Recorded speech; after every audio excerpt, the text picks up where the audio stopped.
Hello dear NEET aspirants and welcome back to O2 digital education. और last lecture में हमने discuss था about the menstrual cycle. आज के इस लेक्चर में स्टार्ट करने वाले हैं about the fertilisation. But before to start this lecture हम थोड़ा सा रिवाइज करेंगे जो हमने लास्ट लेक्चर में पढ़ा था। मतलब हम बात कर रहे हैं about the menstrual cycle. So menstrual cycle basically क्या एक हार्मोनल रेगुलेटरी प्रोसेस है, एक साइकिल है। इसमें बेसिकली क्या होगा, इवेंट्स होंगे और 4 फेज में यहाँ पर क्या होंगे, इवेंट्स होंगे। तो बेसिकली मेंस्ट्रुअल साइकिल में 4 फेजेस होते हैं। फर्स्ट फेज जो है वो है क्या, मेंस्ट्रुअल फेज। मेंस्ट्रुअल फेज में क्या होता है, तो एंडोमेट्रियम लाइनिंग जो होती है वो ब्रेक होती है along with the blood vessels. तो ब्लड वेसल से क्या रिलीज होगा, ब्लड, एंड जो डैमेज टिश्यूज हैं वो क्या फॉर्म करेंगे, लिक्विड फॉर्म करेंगे। तो यही लिक्विड क्या होगा, डिस्चार्ज होगा या फिर रिलीज आउट होगा through out the vagina. Then second phase की अगर हम बात करें, फोलिकुलर फेज। और फोलिकुलर फेज जो होता है बेसिकली उसमें क्या होता है, फोलिकल्स का डेवलपमेंट होता है। और डेवलपमेंट ऑफ फोलिकल्स के लिए कौन सा हार्मोन रिस्पॉन्सिबल होगा, बताइए जरा। FSH hormone. कौन सा, एफएसएच हार्मोन। और इस एफएसएच हार्मोन को कौन सिक्रीट करता है, कौन सी पिट्यूटरी ग्लैंड है। दो टाइप के होते हैं ना, एंटीरियर होता है, एक होता है पोस्टीरियर पिट्यूटरी ग्लैंड। तो anterior pituitary gland release the FSH hormone and triggers by the GnRH hormone. और जीएनआरएच हार्मोन की फुल फॉर्म क्या होती है, गोनाडोट्रोपिन रिलीजिंग हार्मोन। और इसी हार्मोन को रिलीज कौन करता है, वो है क्या, हाइपोथैलेमस ग्लैंड। तो ये तुम्हें पॉइंट पता होने चाहिए। तो फोलिकल का डेवलपमेंट हुआ किसने किया, एफएसएच ने किया। देखो एक हमने यहां पर पढ़ा था, ये जो डायग्राम है बहुत ज्यादा इंपॉर्टेंट है हमारे लिए, ठीक है। तो एफएसएच और एलएच कौन सिक्रेट कर रहा है, पिट्यूटरी ग्लैंड। कौन सी ग्लैंड, पिट्यूटरी ग्लैंड सिक्रेट करती है एफएसएच हार्मोन को और एलएच हार्मोन को। तो at the time of the follicular phase जो एफएसएच है ये क्या हो रहा है, इंक्रीज हो रहा है, साथ में एलएच भी क्या हो रहा है, इंक्रीज हो रहा है। But both hormone attain there peak level eight middle of menstrual cycle. वैसे मेंस्ट्रुअल साइकिल के मिडिल में दोनों हार्मोन क्या कर लेते हैं, अपने पीक लेवल को अटेन कर लेते हैं। और ये हार्मोन बेसिकली एफएसएच क्या कर रहा है, इन्हीं फॉलिकल्स को डेवलप कर रहा है, primary follicle, secondary, tertiary and then Graafian follicle. और हमने पढ़ा था टर्सरी फॉलिकल में क्या होता है, एक फ्लूइड फिल्ड कैविटी होती है जिसको हम वो क्या बोलते हैं, एंट्रम बोलते हैं। And also form the theca layers as theca externa and theca interna. And third point जो हमारे लिए इंपॉर्टेंट है, टर्सरी फॉलिकल में क्या होता है, फर्स्ट म्यूटिक डिवीजन कंप्लीट होता है इनटू द प्राइमरी oocyte, जिससे क्या बनेगा, सेकेंडरी oocyte बनेगा। और एक बनती है फर्स्ट टाइनी पोलर बॉडी। तो सेकेंडरी oocyte में फिर मियोसिस सेकंड होगा और वो अरेस्ट हो जाएगा at the time of the metaphase second of the meiosis second. ये सब हमने लास्ट लेक्चर में पढ़ लिया था। देन एलएच हार्मोन जो इंक्रीज है, जो पीक लेवल में अपने पहुंच गया, उसने क्या करा, इसी ग्राफिन फॉलिकल को रप्चर किया। इसको हम क्या बोलते हैं, एलएच सर्ज बोलते हैं। And after the rupturing of the Graafian follicle secondary oocyte release from the ovum, मतलब secondary oocyte release from the Graafian follicle. इसी को हमने यहां पर क्या बोल दिया, ओवुलेशन हमने बोल दिया, ओवुलेटरी फेज। अगर हमें डे ऑफ ओवुलेशन निकालना है तो हम कैसे निकाल सकते हैं, the total days of the menstrual cycle minus 14। अगर टोटल डेज जो है मेंस्ट्रुअल साइकिल में वो 29 है फॉर एग्जांपल, तो -14, तो 14 क्या है इसका, डे ऑफ ओवुलेशन है। लेकिन अगर यहां पर 28 होता तो 14, तो 14 डे क्या है, डे ऑफ ओवुलेशन। ये तुम्हें पता होना चाहिए। And after the ovulatory phase कौन सा फेज आया, लूटियल और दी सिक्रेटरी फेज आया। 14 टू जो नेक्स्ट फेज जो होगा फिर, तो लूटियल और दी सिक्रेटरी फेज क्यों बोले हम इसको, आफ्टर दी ओवुलेशन जो ग्राफिन फॉलिकल था वो ट्रांसफॉर्म हो गया इनटू दी कॉर्पस लूटियम। किसमें ट्रांसफॉर्म हो गया, कॉर्पस लूटियम में ट्रांसफॉर्म हो गया। And corpus luteum release two types of the hormones, FSH and not FSH, estrogen and progesterone.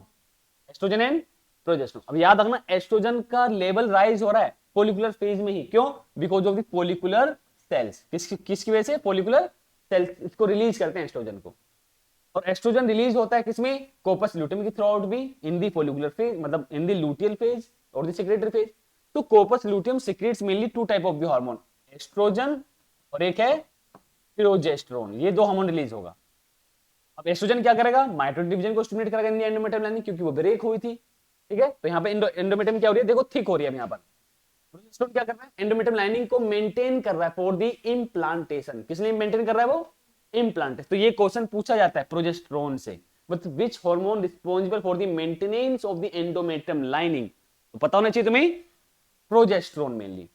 और यही एस्ट्रोजन एफएसएच हार्मोन को क्या करेगा, इनहिबिट करेगा, एंड आल्सो एलएच हार्मोन को इनहिबिट करेगा, ताकि लूटियल फेज में एनोदर फॉलिकल्स का डेवलपमेंट ना हो, या डेवलपमेंट मान लो हो गया उसका सर्ज ना हो, जिससे ओव्यूलेशन ना हो, क्योंकि उसके बाद क्या कौन सा फेज आएगा, अब मेंस्ट्रुअल फेज आएगा। मेंस्ट्रुअल फेज क्यों आता है, क्योंकि कोर्पस लूटेम क्या होने लगता है, डीजनरेट होने लगता है। क्या हो रहा है यहाँ पर, ये डीजनरेट हो रहा है। तो जब ये डिजनरेट होगा कॉर्पस लूटेम, तो प्रोजेस्टेरोन का लेवल भी क्या होगा, ड्रॉप करेगा। तो जो मेंटेन कर रहा था ये एंडोमेट्रियम लाइनिंग, वो मेंटेन होने बंद हो जाएगी, और फिर एंडोमेट्रियम लाइनिंग क्या होगी, ब्रेक होने स्टार्ट होगी। मतलब हम बात करें मेंस्ट्रुअल फेज की। इज इट क्लियर और नॉट? तो ये मेंस्ट्रुअल साइकिल तुम्हें पता होनी चाहिए, कितने डेज की होती है, किस किस में होती है, human, apps and the monkeys में हमने पढ़ा था, एनसीईआरटी हमारी ये बोल लिया है, ये हमें पता होना चाहिए। फर्स्ट मेंस्ट्रुअल साइकिल को हम क्या बोलते हैं, मीनार्च बोलते हैं। लास्ट मेंस्ट्रुअल साइकिल को हम क्या बोलते हैं, मेनोपॉज हम बोलते हैं। कोई डाउट है? गुड। तो आज के इस लेक्चर में बेसिकली हम डिस्कस करने वाले हैं अबाउट दी फर्टिलाइजेशन। अब फर्टिलाइजेशन हमने पढ़ा है, क्या होता है fertilisation, fusion between the male and the female gamete. और दोनों गैमीट जो हैं ये कैसे होंगे, ये दोनों गैमीट हैप्लॉइड होंगे, और दोनों गैमीट जो हैप्लॉइड है उनका फ्यूजन और क्या बना, जाइगोट डेवलप हुआ। इसी को यहां पर क्या बोल रहे हैं, हम फर्टिलाइजेशन बोल रहे हैं। But before to the fertilisation कुछ इवेंट्स हैं जिनको हम डिस्कस करने वाले हैं अभी यहां पर। तो पहले देख लेते हैं फर्टिलाइजेशन है क्या। Fertilisation is the fusion between haploid male gamete and female gamete. अब नाम तो पता ही होगा तुम्हें, क्या है मेल गैमीट और फीमेल गैमीट, यहां पर टू फॉर्म क्या बना, टू फॉर्म जाइगोट। इसी को बच्चों हमने यहां पर क्या बोला, जाइगोट, फर्टिलाइजेशन बोला। तो बेसिकली फर्टिलाइजेशन का जो प्रोडक्ट है वो है क्या, जाइगोट। अब अगर तुम्हें याद हो, हमने सेक्सुअल रिप्रोडक्शन फ्लोरिंग प्लांट में भी डबल फर्टिलाइजेशन पढ़ा था, एक टॉपिक था। और डबल फर्टिलाइजेशन में दो टाइप के फर्टिलाइजेशन होते हैं, एक हमने पढ़ा था सिनगेमी, एक हमने पढ़ा था ट्रिपल फ्यूजन। सिनगेमी जो फ्यूजन हमने पढ़ा था, वो क्या पढ़ा था हमने, कि भाई मेल गैमीट है, male gamete fuses with female gamete, जो एक्सेल है, फीमेल गैमीट। इसको हमने क्या बोला, इसको हमने बोला था सिनगेमी। याद है, भूल गए? इसको हमने बोला सिनगेमी। अच्छा, अगर मैं बात करूं ट्रिपल फ्यूजन की, वो क्या होता है, वो पोलर न्यूक्लियाई और एक मेल गैमीट के बीच का फ्यूजन है, 3 न्यूक्लियाई फ्यूज होते हैं एक साथ, तो ट्रिप्लोइड होगा। जाइगोट जो है उसकी प्योरिटी क्या है, ये ऑलवेज रिमेंबर वाला पॉइंट है, always remember that all type of the zygotes are in the diploidal stage. तो यहां पर ये जो फर्टिलाइजेशन होगा ह्यूमन बींग्स में, वो कौन सा फर्टिलाइजेशन होगा, वो सिनगेमी वाला होगा। कौन सा होगा, सिनगेमी वाला होगा। यहां तो पोलर न्यूक्लियाई नहीं है, तो मेल और फीमेल गैमीट है।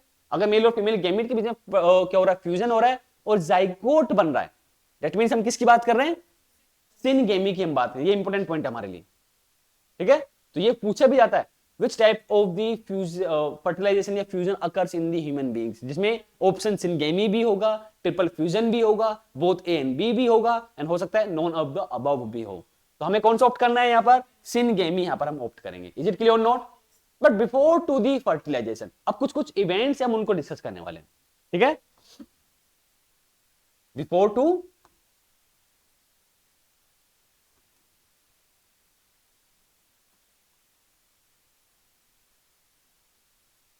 फर्टिलाइजेशन, तो सबसे पहले स्पर्मेटोजेनेसिस हुई मेल बॉडी में, स्पर्म रिलीज हुए फ्रॉम द सेमिनिफरस ट्यूब्यूल्स, उसको हम क्या बोलते हैं, spermiation. The release of the sperm from the seminiferous tubules known as the spermiation, ठीक है। अब यहां पर क्या हो रहा है, बेसिकली जो बिफोर टू फर्टिलाइजेशन बात करें, तो सबसे पहला होगा इंसेमिनेशन। क्या होगा, पढ़ा है ना हमने, insemination,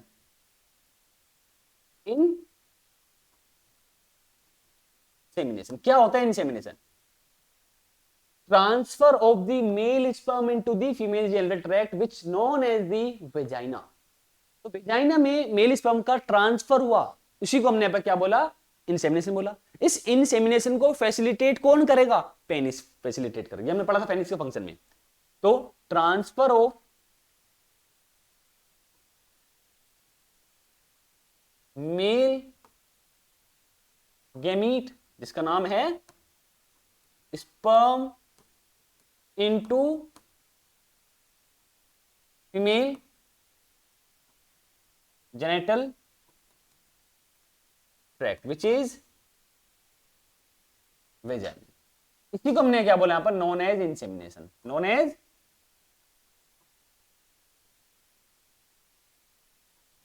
insemination. And after the insemination, अगर हम इंसेमिनेशन के बाद की बात करें, मतलब स्पर्म रिलीज हो चुका है, ट्रांसफर हो चुका है into the female genital tract, into the vagina, उसके बाद की हम बात कर रहे हैं। तो आफ्टर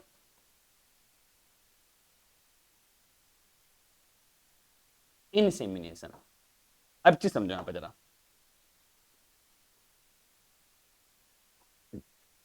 तो इंसेमिनेशन के बाद में क्या होगा, ये जो स्पर्म है भाई, ये वाला पार्ट हमने क्या पढ़ा, एक्रोसोम, क्या पढ़ा हमने, यही से समझो जरा, एक्रोसोम। आफ्टर दी इंसेमिनेशन की हम बात कर रहे हैं। तो ये जो एक्रोसोम है कवर्ड होता है एक कोलेस्ट्रॉल मेम्ब्रेन से, कवर्ड बाय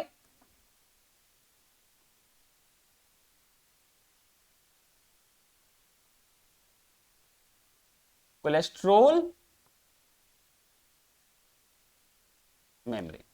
तो फर्स्टली क्या होगा, ये कोलेस्ट्रॉल मेम्ब्रेन क्या होगी, डिसोल्व होगी, क्या होगी, डिसोल्व हुई। एक्रोसोम जो है वो कंटेन कर रहा था, और क्या, कंटेन हाइड्रोलाइटिक एंजाइम, लिखा पढ़ा था हमने, contain hydrolytic enzymes such as hyaluronidases, hyaluronidase, corona penetrating enzyme, penetrating enzyme, zonalysin, जिसको हम क्या बोलते हैं, एक्रोजिन भी बोलते हैं। ये तीन टाइप के हार्मोन मेनली सिक्रीट करेगा कौन, एक्रोसोम। तो स्पर्म का स्ट्रक्चर, स्पर्म के स्ट्रक्चर में जो हेड वाला पार्ट है वहां पर क्या होता है, हैप्लॉइड न्यूक्लियाई प्रेजेंट होता है, ये लिखा हुआ है यहाँ पर, न्यूक्लियस कंटेनिंग या क्रोमोसोमल मटेरियल, मतलब डीएनए। तो हेड वाले पार्ट में क्या है, न्यूक्लियाई प्रेजेंट है, हैप्लॉइड। इसका कैप-लाइक स्ट्रक्चर, जिसको हमने क्या बोला, acrosome. Acrosome after the insemination, जो कोलेस्ट्रॉल मेम्ब्रेन उसको सराउंड करती है एक्रोसोम को, वो क्या हो जाएगी यहां पर, डिसॉल्व हो जाएगी। एंड एक पॉइंट और, यहां पर जो कैल्शियम आयन है वो एंटर करेंगे, कैल्शियम आयन इसमें एंटर करेंगे, which responsible या helps into the rapid whiplash motility in the sperm structure या tail of the sperm। भाई स्पर्म की मोटिलिटी के लिए कौन रिस्पॉन्सिबल होता है, टेल।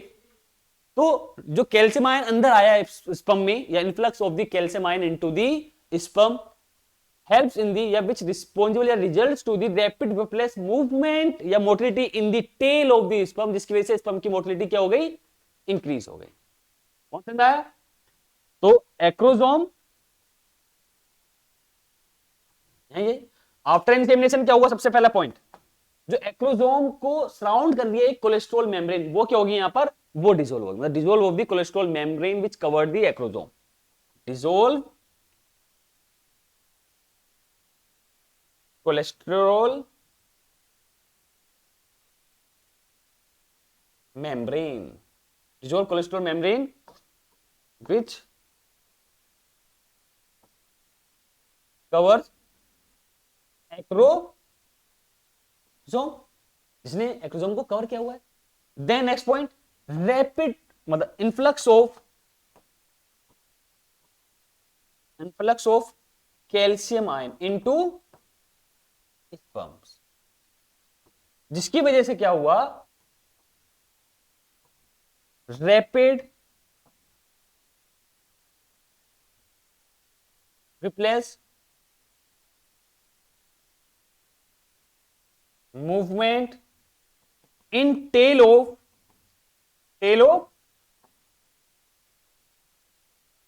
स्पर्म। और स्पर्म का जो रेट आया, मतलब कि मोटिलिटी की रेट की अगर हम बात करें तो, if I talk about the motility rate of the sperm, वो क्या होता है 1.35 mm to the 3 mm, पढ़ा था हमने।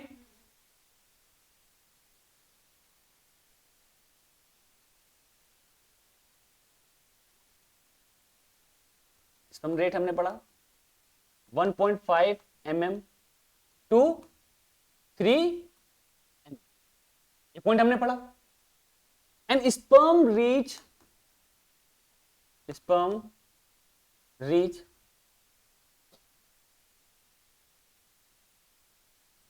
फर्टिलाइजेशन, कहां पहुंचा? Fertilisation site within 30 minutes, within 30 minutes. मैं 30 मिनट में कहां पहुंच गया? फर्टिलाइजेशन साइट पे पहुंच गया, वो भी कितने मिनट में? 30 मिनट में। स्पर्म का जो रेट है 1.5 to 3 mm है। अब जो फर्टिलाइजेशन साइट है उसका नाम क्या होगा? भाई पहले तो कहां होगा? फैलोपियन ट्यूब में होगा। कहां होगा? फैलोपियन ट्यूब्स में होगा। अब फैलोपियन ट्यूब के किस पार्ट में होगा? अगर हम ये बात करें तो एम्पुलरी स्टमक जंक्शन, जिसको हम क्या बोलते हैं? Fertilisation site. Ampullary isthmic junction की हमने बात करी। तो fertilisation occurs in the fallopian tube. Fallopian tube के किस जंक्शन में? एम्पुलरी स्टमक जंक्शन में। इसी को यहां पर हम क्या बोलते हैं? फर्टिलाइजेशन साइट बोल रहे हैं। फर्टिलाइजेशन साइट हम बोल रहे हैं। तो फर्टिलाइजेशन हो कहां रहा है? फैलोपियन ट्यूब के अंदर, फीमेल बॉडी में। तो इस फर्टिलाइजेशन को हमने क्या बोला? इसे हमने बोला इंटरनल फर्टिलाइजेशन। क्या बोला हमने इसको? Internal fertilisation. तो फर्टिलाइजेशन विल बी इंटरनल, बात है नहीं इस टाइप का हो रहा है फर्टिलाइजेशन, इंटरनल टाइप का हो रहा है फीमेल बॉडी के अंदर। कौन से ऑर्गन में? फैलोपियन ट्यूब में हो रहा है। फैलोपियन ट्यूब के किस जंक्शन में? एम्पुलरी स्टमक जंक्शन पे। इसी को हमने यहां पर क्या बोला? फर्टिलाइजेशन साइट बोला। अब एक पॉइंट है हमारे लिए जो इंपॉर्टेंट है, when both male and the female gamete, मतलब sperm and the ovum reach on the fertilization site simultaneously। simultaneously मतलब दोनों एक ही टाइम पर इस जंक्शन पर आने चाहिए, तभी फर्टिलाइजेशन होगा, अदरवाइज फर्टिलाइजेशन नहीं होगा। और यही एक पॉइंट है, that means all copulation does not leads into the या do not leads into the pregnancy, क्योंकि फर्टिलाइजेशन ही नहीं हो पाता। पॉइंट समझ में आया बोला नहीं आया? तो फर्टिलाइजेशन के कब होगा? Fertilisation only occur, fertilisation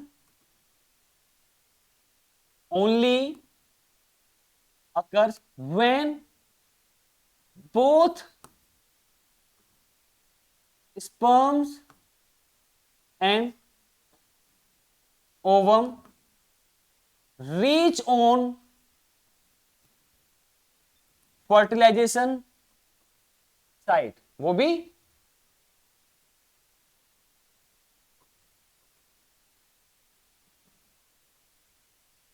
simultaneously, एक ही टाइम पर अगर दोनों गैमेट फर्टिलाइजेशन साइट पर पहुंचेंगे तो ही फर्टिलाइजेशन होगा, अदरवाइज फर्टिलाइजेशन नहीं होगा, अदरवाइज फर्टिलाइजेशन डू नॉट अकर।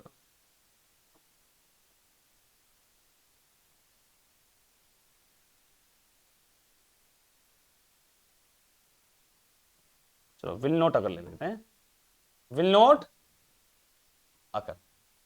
तो पता चला फर्टिलाइजेशन आफ्टर इंसेमिनेशन। इंसेमिनेशन के बाद क्या होगा? यहां देखो जरा सब, इंसेमिनेशन के बाद क्या होगा? जैसे स्पर्म रिलीज हुआ या transfer one to the female genital tract vagina में, तो क्या हुआ? यहां पर डिसोल्व हुई cholesterol membrane which cover the acrosome. सबसे पहले एक्रोसोम को जो कवर कर रहे कोलेस्ट्रॉल मेम्ब्रेन, वो क्या हुई? वो डिसोल्व हुई। And after that calcium ion उसमें एंटर हुए स्पर्म के स्ट्रक्चर में, जिसकी वजह से रैपिड मूवमेंट हुई किसमें? Tail part of the sperm. तो स्पर्म की मोटिलिटी क्या हो गई? वो बढ़ गई। और जैसे स्पर्म की मोटिलिटी बढ़ी तो रेट कितना आ गया? 1.5 to 3 mm पर मिनट आ गया। ये पर मिनट की हम बात कर रहे हैं, पर मिनट आ गया। और sperm reach in the fertilisation site which occur in the fallopian tube. Fallopian tube में जो फर्टिलाइजेशन साइट है उसका नाम क्या है? Ampullary isthmic junction. ये पता होना चाहिए तुम्हें, नीट का क्वेश्चन है, यहां पर पूछा जाता है ऐसे क्वेश्चन। नहीं ध्यान दोगे तो 4 नहीं 5 मार्क्स गए।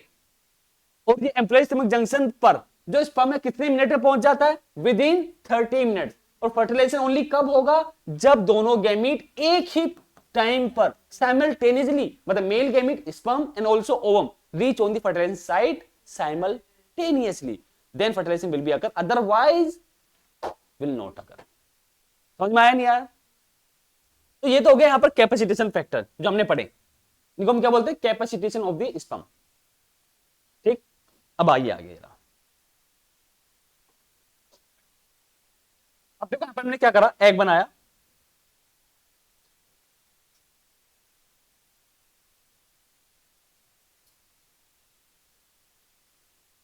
मान लो ये एग है, ठीक है।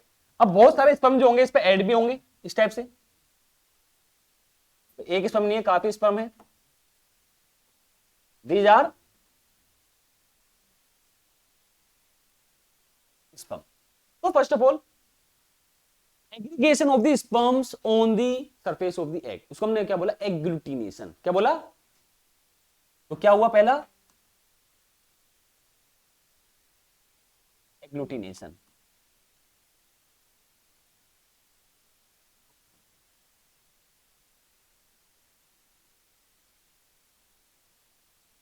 एक्यूमुलेशन ऑफ स्पर्म्स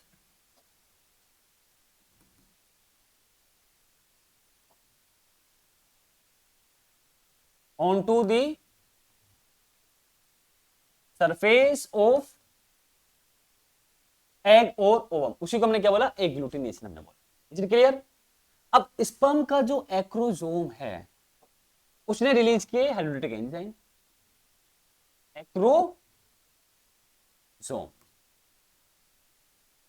की कोलेस्ट्रॉल मेम्ब्रेन हट चुकी है अब तक कैपेसिटेशन ऑफ द स्पर्म के टाइम पर, तो ये एक्रोजोम रिलीज करेगा, रिलीज हाइड्रोलिटिक हाइड्रोलिटिक एंजाइम को उसने क्या करा, रिलीज किया। अब कौन कौन से हाइड्रोलिटिक एंजाइम से वो देख लो जरा। तो पहला में याद रखना hyaluronidase, हायालुरोनिडेज,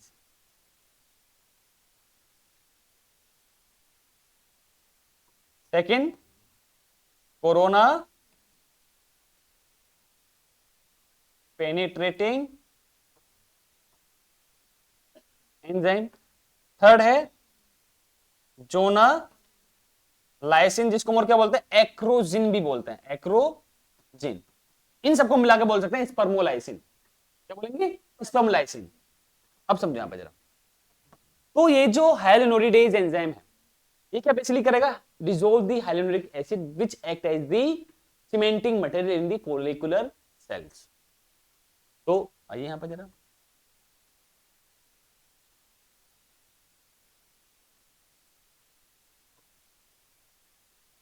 dissolve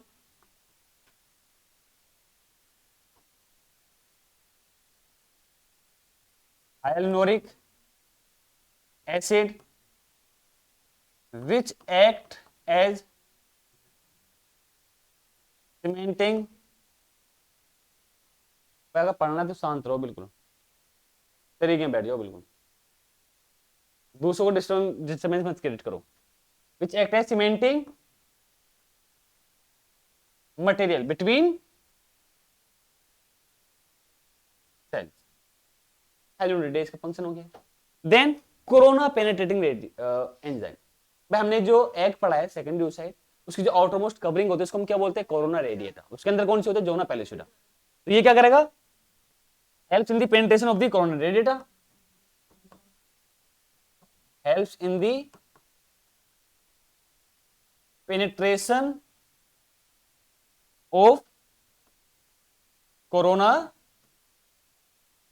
radiata layer of the ovum. Zona lysin ये क्या करेगा, helps penetrating of zona pellucida. तीनों लाइनिंग कंप्लीट हुई, कोई डाउट है किसी को यहां पर? अब यहां पर क्या हुआ, जैसे ही एक्रोजोम इसके कांटेक्ट में आए, मान लो ये जो है ये वाला स्पर्म जो है इसके कांटेक्ट मारा है यहां पर, ये थोड़ा सा इसको हम दूर कर देते हैं।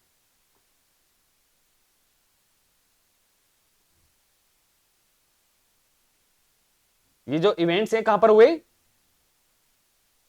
यहां पर हुए। तो यहां पर क्या था, एक्रोसोम है, ये क्या है, स्पर्म है।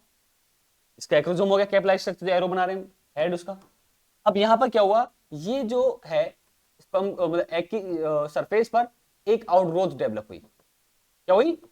एक आउटग्रोथ डेवलप हुई। तो outgrowth develop on the surface of egg, on the surface of egg. Clear एकदम यहां पर। अब इसी आउटग्रोथ को हम क्या बोलते हैं? फर्टिलाइजेशन कोन बोलते हैं, या रिसेप्शन हम बोलेंगे, क्योंकि एंडस्पर्म जो न्यूक्लियाई है वो यहीं से एंटर करेगा। इसको हमने क्या बोला? इसको हमने बोल दिया फर्टिलाइजेशन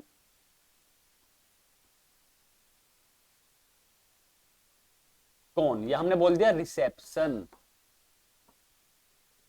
क्योंकि यहीं से ही क्या होगा, स्पर्म हेड या न्यूक्लियाई वो एंटर करेगा।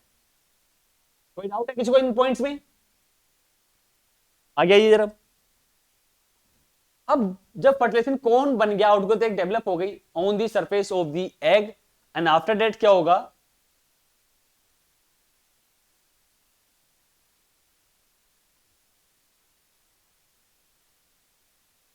एक मिनट। उसके बाद में क्या होगा बेसिकली, जो स्पर्म हेड में न्यूक्लियाई है, एंड ऑल्सो दो हमने दो टाइप के सेंट्रियोल पढ़े थे स्पर्म में, एक पढ़ा था प्रोक्सिमल सेंट्रियोल, एक पढ़ा था डिस्टल सेंट्रियोल। वो कौन कौन से स्ट्रक्चर स्पर्म के वो एंटर होंगे एग में, वो हमें पता होने चाहिए। तो एक तो है यहाँ पर क्या, haploid nuclei which present in the head of the sperm, वो एंटर होगा एग में। दूसरा है यहाँ पर क्या, proximal centriole also enter into the egg. तो दो पॉइंट हमें याद रखने हैं, ठीक है। तो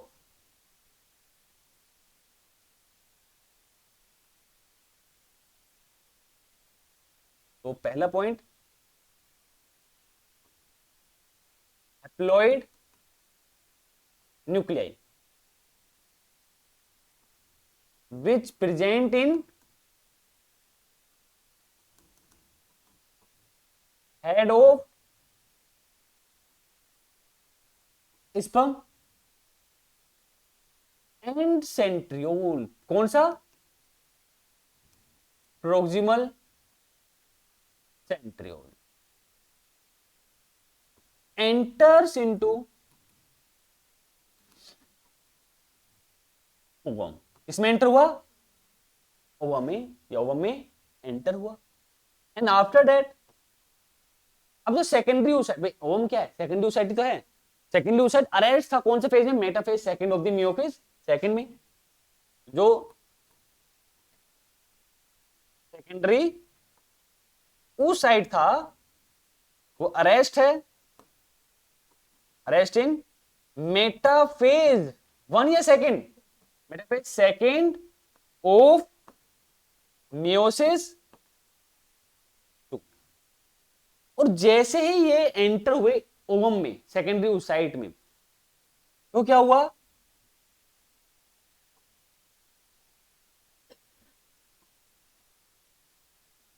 promoting metaphase second, anaphase second, and also ये कंप्लीट हो गया। मतलब मियोसिस सेकंड क्या हुआ? कंप्लीट हो गया, completion of the meiosis second. समझ में आ रहा नहीं आ रहा? Completion of meiosis two. और इस मियोसिस टू का जो प्रोडक्ट आया वो आया एक ओटिड, क्या आया? और एक और आया यहां पर क्या, सेकंड पोलर बॉडी, सेकंड। और ये पोलर बॉडी चाहे सेकंड हो या फर्स्ट हो, वो क्या हो जाती है? डीजनरेट हो जाती है, ठीक है। दोनों क्या हुई? डीजनरेट हो गई। तो इसी ओटिड में ये क्या है? हैप्लोइड न्यूक्लियाई है इसका। कैसा है ये? हैप्लोइड ही तो है। अब इसी न्यूक्लियाई के साथ में क्या होगा? फ्यूजन होगा, किसका? Sperm nuclei.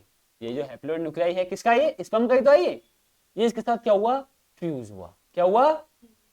फ्यूजन हुआ। तब जाके क्या हुआ? फर्टिलाइजेशन। और तब जाके बना यहां पर जाइगोट। क्या बन गया? जाइगोट बन गया। और जायगोट की प्लोरिटी क्या, ये भी n है और ये भी n है, दोनों n है, और फ्यूजेज के टाइम पर n प्लस n आ गया, इसका रिजल्ट आया 2n, मतलब जायगोट जो हुआ वो कैसा हुआ, डिप्लॉइड हुआ, 2n हुआ। Is it clear note? किस टाइप का फर्टिलाइजेशन है, ट्रिपल फ्यूजन वाला है या सिंगेमी है, ये सिंगेमी है। ये कोई डाउट है किसी को? एक बार दोबारा समझो इसको, यहां पर जरा फर्टिलाइजेशन को।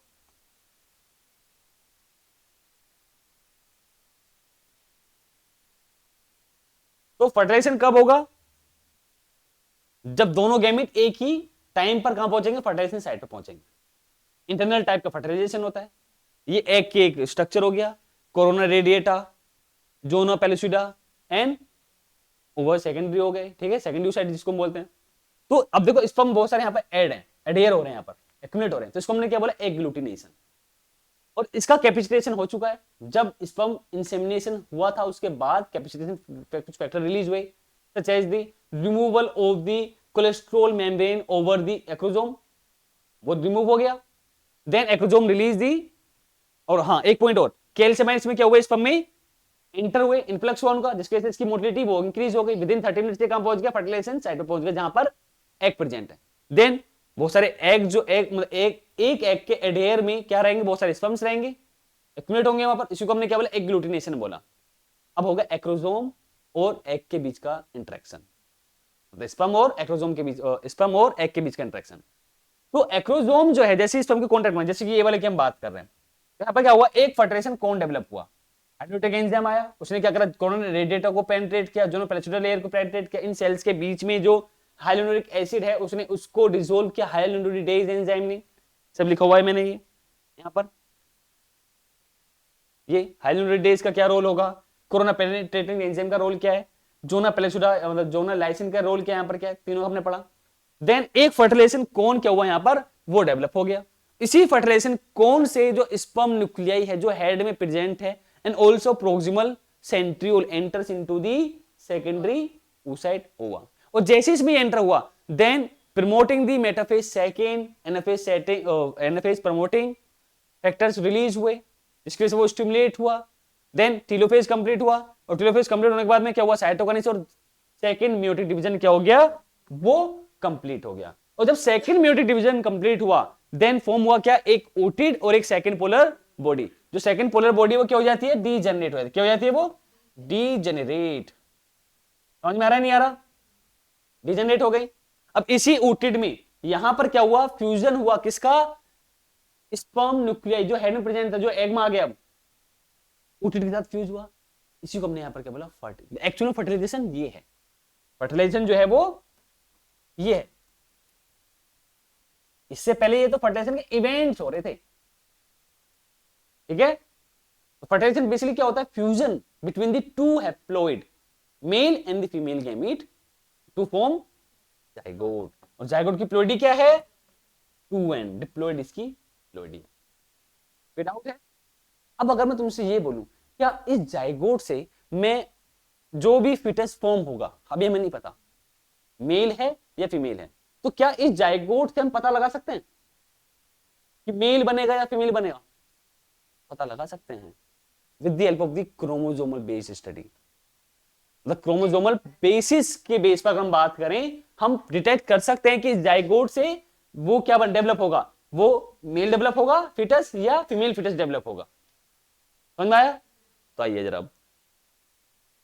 तो यही है sex determination of the baby. और यहां बेबी से पहले हम किस में कर रहे हैं, जाइगोट में हम कर रहे हैं, किस में कर रहे हैं हम, जाइगोट में कर रहे हैं।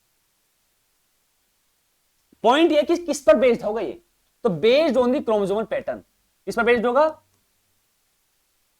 बेस्ड ऑन क्रोमोसोमल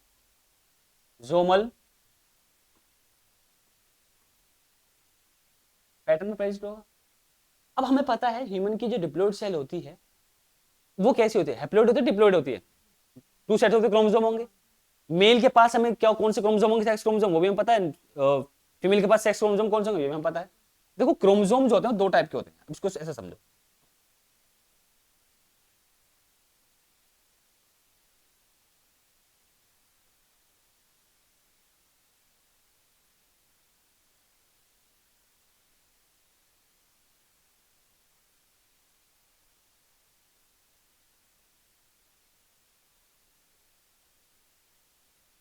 देखिए यहां पे जरा, अगर हम बात करें क्रोमोसोम्स की, गौर से समझना, क्रोमोसोम्स, देखो दो टाइप के क्रोमोसोम्स होते हैं, ऑटोसोम्स और एक होते हैं सेक्स क्रोमोसोम। हम बात कर रहे हैं ह्यूमन बींग्स की, तो ह्यूमन बींग्स में जो क्रोमोसोम होंगे, अगर हम डिप्लॉइड सेल की बात करें, कौन सी सेल की हम बात कर रहे हैं, डिप्लॉइड सेल की हम बात कर रहे हैं, जिसको रिप्रेजेंट करते हैं 2n से। टोटल नंबर ऑफ क्रोमोसोम जो है वो कितने होते हैं, 46 होते हैं, ये तो पता है हमें, ठीक है। अब दो टाइप के यहां पर क्रोमोसोम्स हैं, एक है ऑटोसोम्स, कौन से हैं, जो सिमिलर होंगे, सब में सेम होंगे, मेल्स में भी और फीमेल्स में भी। और दूसरा है कौन सा, sex chromosome, which also known as allosomes. क्या बोलते हैं इनको, एलोसोम्स। और 22 पेयर जो है क्रोमोसोम्स के, वो कौन से होंगे, ऑटोसोम्स। 22 पेयर्स जो है, 23 पेयर्स हैं टोटल, कितने पेयर हैं, 23 पेयर्स हो गए। डिप्लॉइड सेल में क्रोमोसोम पेयर फॉर्म में होते हैं, हैप्लॉइड सेल में क्रोमोसोम अनपेयर फॉर्म में होते हैं, सिंगल होते हैं वो, ये याद रखना। दो टाइप के chromosome, autosomes and sex chromosome, जिनको हमने क्या बोला, एलोसोम्स में हमने इनको बोल दिया। तो 22 पेयर्स कौन से हैं, ऑटोसोम जो सब में सिमिलर है, चाहे वो मेल हो या वो फीमेल हो, बट सेक्स क्रोमोसोम डिफर करेंगे मेल में और फीमेल में। और ये कितने होगा, 1 पेयर हुआ, ये हुआ 1 पेयर। अगर मैं बात करूं यहां पर मेल की, और अगर हम बात करें यहां पर फीमेल की, दोनों में अलग टाइप के होंगे। तो जो मेल है उसमें कौन सा क्रोमोसोम है, एक्स वाई है, कौन सा है, एक्स वाई। फीमेल में कौन सा है, एक्स एक्स है। तुम पढ़ोगे आगे प्रिंसिपल बेसिस ऑफ इनहेरिटेंस वाले चैप्टर में, होमोगेमिटी एंड हेट्रोगेमिटी। अगर कोई ऑर्गेनिज्म सेम काइंड के सेम क्रोमोसोम जो कंटेन कर रहे हैं गेमेट्स, उनको डेवलप कर रहा है, तो उसको हम क्या बोलेंगे, होमोगेमिटी। अगर कोई ऑर्गेनिज्म डिफरेंट काइंड्स के स्पर्म या गैमेट्स को प्रोड्यूस करेगा, क्रोमोसोम जो डिफर करेंगे, उसको हम क्या बोलेंगे, हेट्रोगेमिटी। तो कौन यहाँ पे होमोगेमिटी होगा, कौन यहाँ पे हेट्रोगेमिटी होगा, पता चला भाई, एक्स वाई, मतलब मेल जो होगा वो दो टाइप के गैमेट प्रोड्यूस करेगा, एक्स वाले भी और वाई वाले भी। तो ये कौन सा है, ये हेट्रोगेमिटी है। मेल क्या है, हेट्रोगेमिटी है। और जो फीमेल है वो होमोगेमिटी होगी, होमोगेमिटी। यहां तक समझ में आया, कोई डाउट है किसी को, चलिए आगे बढ़ते हैं। तो हमने पढ़ा मेल एंड फीमेल, हम दोनों की डिप्लॉइड सेल की बात कर रहे हैं। भाई दोनों कैसे हैं, डिप्लॉइड है। भाई मेल भी कैसा है, डिप्लॉइड है, फीमेल कैसी है, वो भी डिप्लॉइड है। टोटल नंबर ऑफ क्रोमोसोम कितने हैं, 46, इसके पास भी कितने हैं, 46। तो इसको मैं ऐसे तो लिख सकते हैं 22 प्लस एक्स वाई, ये पेयर की हम बात कर रहे हैं, इसको हम क्या लिख सकते हैं, 22 प्लस एक्स एक्स। ये डिप्लॉइड सेल की तो बात करी हमने यहां पर अभी तक, क्लियर नोट। अब यहां पर क्या हुई, गैमेटोजेनेसिस हुई, और जब गैमेटोजेनेसिस होगा तो मियोसिस भी होगा। और जब मियोसिस होता है तो उस टाइम पर जो होते हैं, मियोसिस सेकंड के टाइम पर क्या होता है, बेसिकली क्रोमोसोम जो होता है, नॉट मियोसिस सेकंड, मियोसिस 1 के टाइम पर ही होमोलोगस क्रोमोसोम क्या होते हैं, वो सेपरेट हो जाते हैं, क्योंकि उस टाइम पर रिडक्शन डिवीजन होता है वो मियोसिस 1। तो यहां पर क्या बने, स्पर्म बने, इससे क्या बने, इससे गैमेट्स बने, मेल गैमेट। अब जो मेल गैमेट्स हैं वो दो टाइप के। अब यहां पर एक लो है जो यूनिवर्सल फॉलो करता है, यूनिवर्सली लो होता है, प्रिंसिपल बेसिस ऑफ इनहेरिटेंस वाले चैप्टर में उसको हम पढ़ेंगे, लो ऑफ सेग्रीगेशन। ये सेग्रीगेशन लो क्या करता है, बहुत ज्यादा इंपॉर्टेंट है, ऐसे क्वेश्चन पूछे जाते हैं। At the time of the gametogenesis जो होगा, जो अलील हैं वो क्या होते हैं, वो सेपरेट हो जाते हैं, जो जीन्स वो क्या होते हैं, वो सेपरेट हो जाते हैं, जो क्रोमोसोम है वो क्या होते हैं, सेपरेट हो जाते हैं। तो डिफरेंट टाइप के यहां पर गैमेट्स बने, दो टाइप के, मतलब 50% of the sperm, 50% of sperm carry X chromosome, another 50% of the sperm carry Y chromosome, another 50% of chromosome carry Y chromosome, X chromosome Y chromosome. 50% gamete के पास या स्पर्म के पास कौन सा क्रोमोसोम है? एक्स है। 50% के पास क्या है? वाई है। ऐसा क्यों हुआ? Due to the law of segregation. लिख लेते हैं इस पॉइंट को, काम आएगा। क्यों हुआ ऐसा? ड्यू टू लॉ ऑफ, ये लॉ जो है हर किसी में फॉलो होगा। दो लॉ हमने पढ़े, मेंडल ने जो दो लॉ प्रपोज किया था on the base of the monohybrid cross. Law वो अलग है, वो अलग है, वो डायहाइब्रिड क्रॉस के लिए है। वो मैं मोनोहाइब्रिड क्रॉस की बात कर रहा हूं। मोनोहाइब्रिड क्रॉस में मेंडल ने जो ऑब्जर्व किया, दो लॉ प्रपोज किए, एक था लॉ ऑफ डोमिनेंस और एक था लॉ ऑफ सेग्रीगेशन।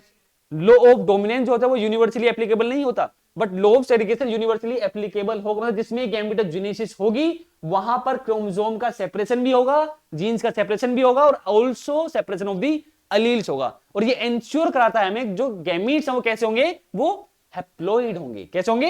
हैप्लॉइड। तो लॉ ऑफ सेग्रीगेशन, सेग्रीगेशन यहां पर क्या हुआ है? फॉलो हुआ है। और यही रीजन है कि दो गैमीट हमें मिले, मतलब दो टाइप के गैमीट हमें मिले, एक्स वाले गैमीट हमें मिले और वाई वाले हमें गैमीट मिले। पर लॉ ऑफ सेग्रीगेशन तो यहां पे भी फॉलो होगा। पर ये तो होमोगैमिट है क्योंकि दोनों क्रोमोसोम कैसे हैं? सेम है। तो ओल टाइप के जो एग्स होंगे वो सबके सब कैसे होंगे? एक्स क्रोमोसोम कंटेनिंग वाले होंगे। तो ओनली मतलब 50% यहां पे भी है, यहां पे भी सेपरेशन हुआ क्योंकि हैप्लॉइड बनाना है ना हमें। तो यहां पे भी लॉ ऑफ सेग्रीगेशन क्या हुआ? फॉलो हुआ है। क्योंकि ये कैसा है? ये यूनिवर्सली एप्लीकेबल है। जिसमें भी सेक्सुअल रिप्रोडक्शन होगा, जिसमें भी गैमेटोजेनेसिस होगी, वहां पर क्या होगा? जो क्रोमोसोम से पेयर में वो अनपेयर हो जाए। यहां पे भी हुआ, इसमें भी हुआ, बट दोनों सेक्स क्रोमोसोम सेम है। क्या ये होमोगैमिटी तो है? ये होमो मतलब एग जो होगा वो एक ही टाइप का होगा फीमेल में, एक्स क्रोमोसोम को कंटेन कर रहा होगा। लेकिन जो स्पर्म है वो दो टाइप के हैं मेल्स में, X chromosome containing sperm and also Y chromosome containing sperm. वो भी रेशो की अगर हम बात करें तो 50% आ जाता है। 50% एक्स वाले होंगे और 50% वाई वाले क्रोमोसोम है। इज इट क्लियर और not?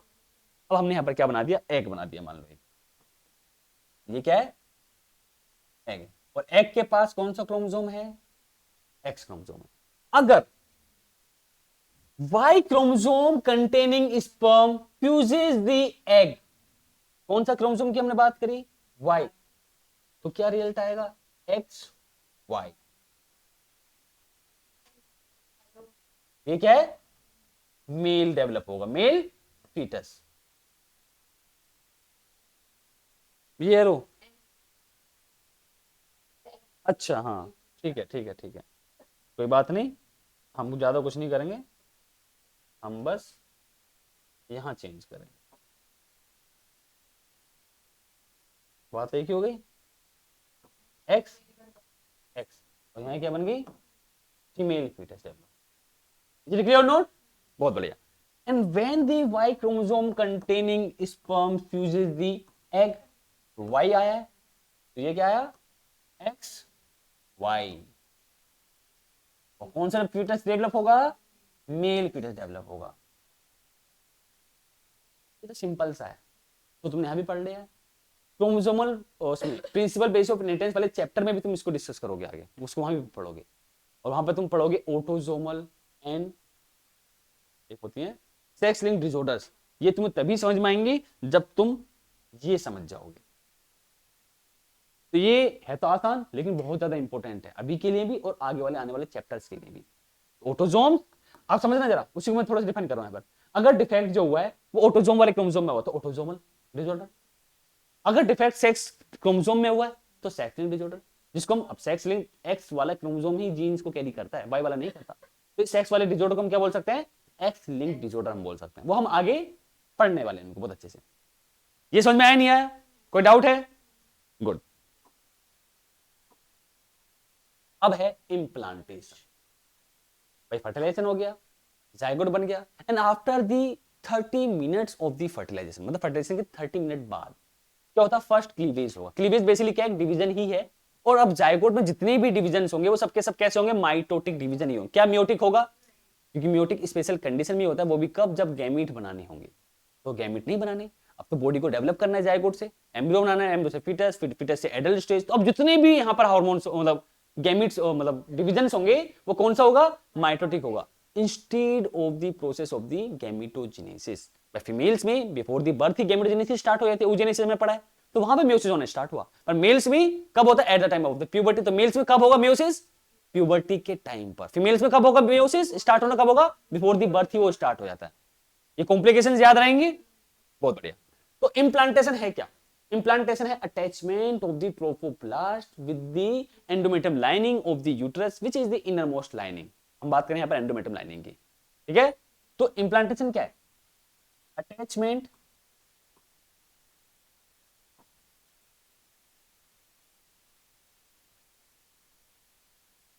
Attachment of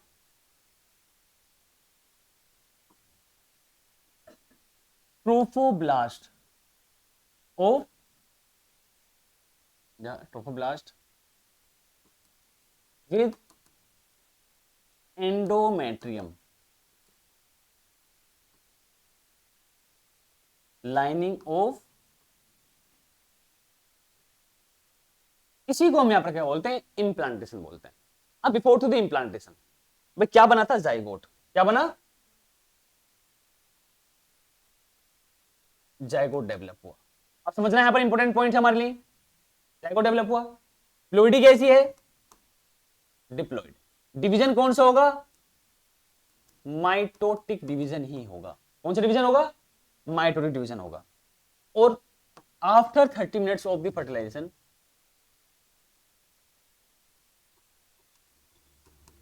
after 30 minutes of fertilisation first cleavage हुआ। फर्स्ट क्लीवेज आफ्टर 60 मिनट्स क्या हुआ? After 60 minute of fertilisation second cleavage हुआ। मतलब ये क्लीवेज है क्या? क्लीवेज बेसिकली एक डिवीजन ही है। क्लीवेज क्या है? डिवीजन। जाइगोट का डिवीजन हुआ कितने मिनट बाद? 30 मिनट बाद। किसके? फर्टिलाइजेशन के 30 मिनट बाद फर्स्ट क्लीवेज हुआ, मतलब पहला डिवीजन हुआ। कौन सा डिवीजन होगा? माइटोटिक डिवीजन होगा। कौन सा? माइटोटिक डिवीजन होगा। दो सेल बनी। तो 60 मिनट बाद फर्टिलाइजेशन के उसी क्लीवेज जो ब्लास्टोमर्स बने उनमें क्या हुआ? सेकंड क्लीवेज हुआ, तो 4 सेल्स बन गई। तो इन्हीं सेल्स को हम क्या बोल रहे हैं? इनकी जो डॉटर सेल्स हैं, इनकी जो डॉटर सेल्स होंगी, उन डॉटर सेल्स को हम क्या बोलते हैं? ब्लास्टोमर्स। क्या बोलते हैं? ब्लास्टोमर्स। समझ में आया नहीं आया? ब्लास्टोमर। तो यहां पर स्टेज आ गई 2, 4, 8 एंड 16। 2, 4, 8, 16 वाली स्टेज आ गई।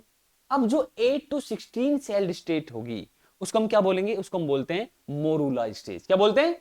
Morula stage. तो ये वाली जो स्टेज है 8 और 16 के बीच की जो एम्ब्रियो वाली स्टेज होगी, 8 to 16 सेल्ड स्टेज, हमने उसको क्या बोल दिया? मोरूला। क्या बोल दिया हमने? ये इंपॉर्टेंट है, मोरूला स्टेज। यहां से क्वेश्चन पूछा जाता है। क्या बोल दिया हमने इसको? मोरूला स्टेज बोल दिया। अब ये जो मोरूला स्टेज है continues to divide, continues to divide, continuous to divide to form blastocyst, to form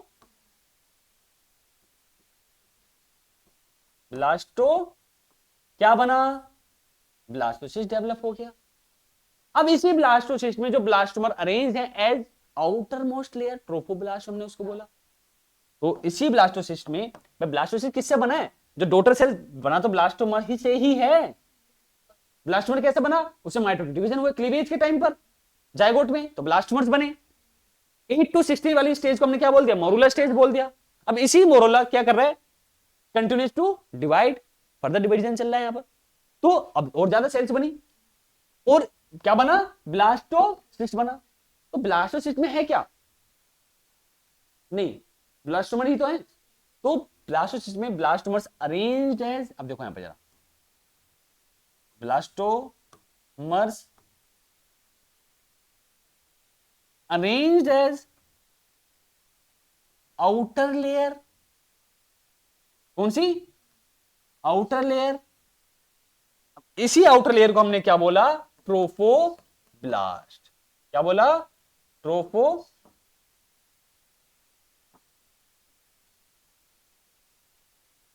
हमने बोला। क्या बोल दिया हमने, ट्रोफोब्लास्ट हमने बोल दिया। तो यही ट्रोफोब्लास्ट तो अटैच होता है एंडोमेट्रियम लाइनिंग के साथ में ऑफ द यूट्रस, उसी को हमने क्या बोला, इम्प्लांटेशन हमने बोला। क्या बोला हमने, इम्प्लांटेशन बोला। समझ में आया नहीं आया? सिर्फ ये नहीं, blastomeres arrange as outer layer and also inner group of cell mass, and also inner cell mass. तो जो ट्रोफोब्लास्ट है वो तो अटैचमेंट के लिए काम करेगा, इनर सेल मास ये डेवलप होंगी इनटू द एम्ब्रियो फीटस। समझ में आया नहीं आया? यही है इम्प्लांटेशन। कोई डाउट है तो बताओ जल्दी से। नेक्स्ट प्रोसेस जो है वो है कौन सा, प्रेगनेंसी। देखो यहां पर जरा भाई, ये जाइगोट है, this is zygote, not zygote, यहां पर अभी स्पर्म है, नहीं ये नहीं है जाइगोट, ये एग है। ये क्या है, एग है। फर्टिलाइजेशन हुआ, जाइगोट बना, क्या हुआ, क्लीवेज हो गया। क्या हो गया, क्लीवेज मतलब डिवीजन हो गया। एक ही सेल में दो सेल स्टेट आ गई, 2 4 8, 8 से 16 वाली स्टेज जो होगी उसको हमने क्या बोल दिया, मोरुला स्टेज हमने बोल दिया। वो भी फेज होता है, प्रो मोरुला मतलब बिफोर, जब स्टार्ट जो होता है, लेट मोरुला। तो लेट मोरुला में क्या होता है, ये ट्रांसफॉर्मर स्टार्ट होता है। देखो डी वाला आ गया ना, अब ये ट्रांसफॉर्मर स्टार्ट हो गया इनटू दी यूट्रस। जैसे यूट्रस में पहुंचा तब स्टार्ट होगी क्या, इम्प्लांटेशन, बाइंड विद दी या फिर attach with the endometrium lining of the uterus. तो हमने क्या बोला, ब्लास्टोसिस्ट इम्प्लांटेशन। ब्लास्टोसिस्ट तो है मेनली, ब्लास्टोसिस्ट का ट्रोफोब्लास्ट अटैच हुआ endometrium lining of the uterus के साथ में। समझ में आया नहीं आया? आगे बढ़े हम। देखो जैसे ये है ब्लास्टोसिस्ट, ये है ट्रोफोब्लास्ट, ये है ट्रोफोब्लास्ट, और ये है इनर सेल मास, इनर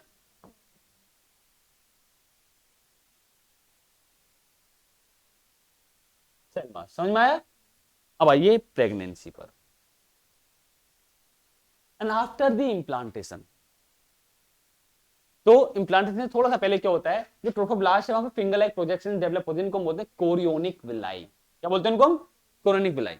तो chorionic villi attach with the endometrium lining and which covered by the uterine tissues and maternal blood. तो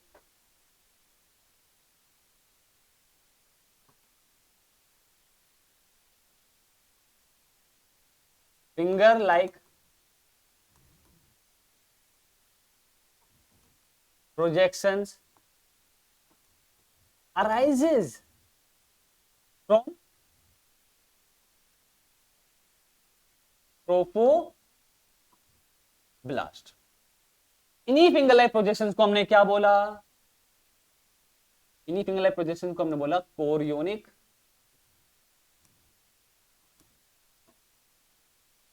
विलाई। क्या बोलते हमने, कोरियोनिक विलाई। ये पॉइंट समझ में आ रहा है नहीं आ रहा? अब कोरियोनिक विलाई क्या होगा, अटैच होगा with the endometrium lining of uterus, attach with the endometrium lining of uterus and covered by uterine tissues। कौन से यूटेराइन टिश्यूज है, एंडोमेट्रियम वाले, uterine tissues and maternal blood, and maternal, is it clear और not? Maternal blood से क्या हुआ, covered हो गया, मतलब एक तरह से covered by the uterine tissues and maternal blood. अब यहां पर जो ट्रोफोब्लास्ट है, इसकी जो कोरियोनिक विलाई है एंड ये जो यूटेराइन टिश्यूज हैं, क्या होंगे, इंटरडिजिटेड होंगे, मतलब एक साथ फ्यूज हो जाएंगे। तो दोनों ही कौन कौन से, जैसे कि हमने बात करी यहां पर किसकी, एक तो हमने बात करी यहां पर कोरियोनिक विलाई की, यहां पर देखो जरा, chorionic of trophoblast and uterine tissues, uterine tissues interdigitated, मतलब वो फ्यूज्ड हो गए एक साथ, इंटर डिजिटेड, फ्यूज हो गए टू फॉर्म प्लेसेंटा। क्या फॉर्म हुई? टू फॉर्म,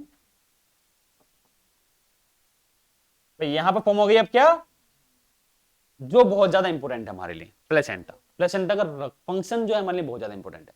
मतलब प्लेसेंटा क्या है? Structural and the functional unit between the foetus and the maternal body, mother body बोल सकते हैं। तो प्लेसेंटा देखो यहां पर लिखा होगा, ये प्लेसेंटल विलाई जो आ गई, ये जो है दिस इज दी प्लेसेंटा। आगे बढ़े इससे अब देखो प्लेसेंटा है क्या। तो first of all placenta is the structural and the functional unit between, structural unit and functional unit between fetus and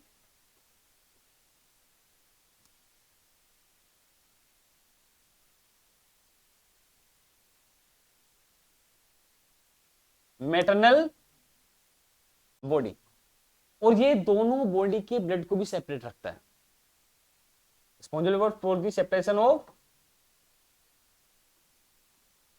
बातें क्यों हो रही है भाई, responsible for the separation of maternal blood and foetal blood, foetal. और जो foetus है, जो एम्ब्रियो है, वो कनेक्ट होता है प्लेसेंटा से with the help of the umbilical cord. Foetus connect with the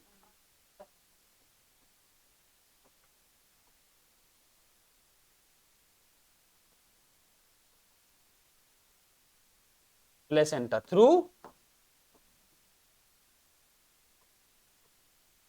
umbilical cord. अब हमारे लिए इंपॉर्टेंट है प्लेसेंटा के फंक्शन, उनकी बात करते हैं। मतलब role of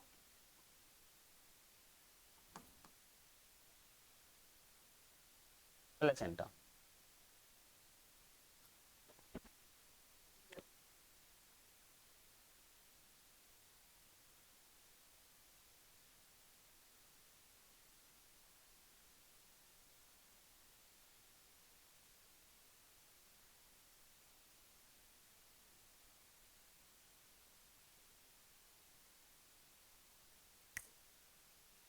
role of placenta उसको समझो जरा। तो सबसे पहले तो एक्सचेंज ऑफ गैसेज, पहला पॉइंट एक्सचेंज ऑफ गैसेज। मतलब ऑक्सीजन जो फीटस में जाएगी वो कहां से जाएगी, लंग से नहीं जाएगी, अभी प्लेसेंटा से जाएगी। मतलब सप्लाई ऑफ द ऑक्सीजन, क्या कर रहा है, supply of oxygen, removal of CO2, supply of nutrients, supply of nutrients, और एक पॉइंट और है, रिमूवल ऑफ नाइट्रोजिनस वेस्ट, वो क्या हुआ यहां पर, वो रिमूव हुई। अब एक पॉइंट है हमारे लिए प्लेसेंटा की, बहुत ज्यादा इंपॉर्टेंट है, वो है placenta act as the endocrine gland. Endocrine gland मैंने बोला है, और एंडोक्राइन ग्लैंड क्या सीक्रेट करते हैं, एंजाइम से हार्मोन, बताओ। एंजाइम सीक्रेट करते हैं, बट ये गलत है बेटा, हार्मोन्स, ये भूलने वाली बात नहीं है। Endocrine secret the hormone, but जो ग्रुप ऑफ द सेल्स अगर सीक्रेट कर रही है हार्मोन को, तो हम उनको क्या बोलेंगे, एंडोक्राइन ग्लैंड। ये पॉइंट इंपॉर्टेंट है, placenta secrete the hormone, that's why act as the endocrine gland. ठीक है, आइए यहां पर जरा, प्लेसेंटा कुछ हार्मोन सीक्रेट करती है, अब कौन कौन से हार्मोन है ये बहुत इंपॉर्टेंट है। एक है HCG ह्यूमन कोरियोनिक गोनेटोट्रोपिन, एक है HPL, हाँ, और एक और है एस्ट्रोजन और प्रोजेस्टेरोन भी करती है, एस्ट्रोजन एंड प्रोजेस्टेरोन। अब देखो यहां पे कौन सा, नहीं ये इतना बहुत है। देखो यहां पे एससीजी क्या है, human chorionic gonadotropin, human placental lactogen, human placental lactogen, ये प्रोजेस्टेरोजन और एस्ट्रोजन हो गए। अब एक चीज समझना, ये जो हार्मोन है ना, ये कब रिलीज होते हैं? At the time only during pregnancy, during release only during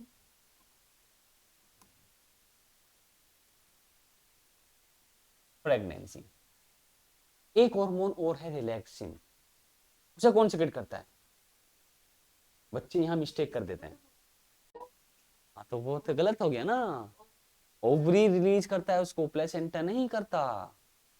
ये हमें याद रखना है, ये क्वेश्चन है नीट का, क्योंकि एक जगह इस तरीके से दिए हुए हैं कि बच्चे कंफ्यूज हो जाते हैं। अच्छा HCG था, HBL था, एस्ट्रोजन था, प्रोजेस्टेरोन था, एक और लिखा हुआ था रिलैक्सिन, अगर तुमने ऑप्ट कर दिया रिलैक्सिन, गलत गए 5 नंबर, क्योंकि लिखा हुआ है at the end of the pregnancy या later phase of the pregnancy relaxin hormone secrete from the ovary. पूरा पढ़ो उसको पूरा, थोड़ा ब्रेन सेट में जरा, मिल गया नहीं मिला? तो जो रिलैक्सिन हार्मोन है, ये जो रिलैक्सिन हार्मोन है,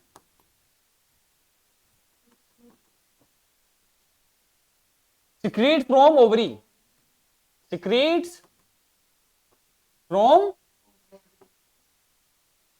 ओवरी नहीं, वो भी कब? Letter phase of the pregnancy, during later phase of, तो ओवरी ने करा ड्यूरिंग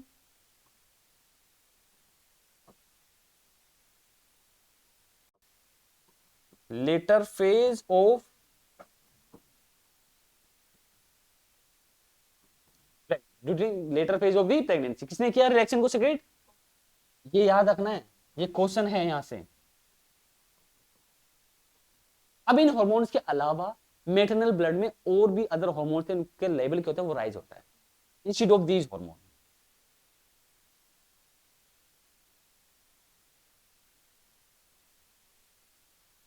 अब देखिए, इन maternal blood, in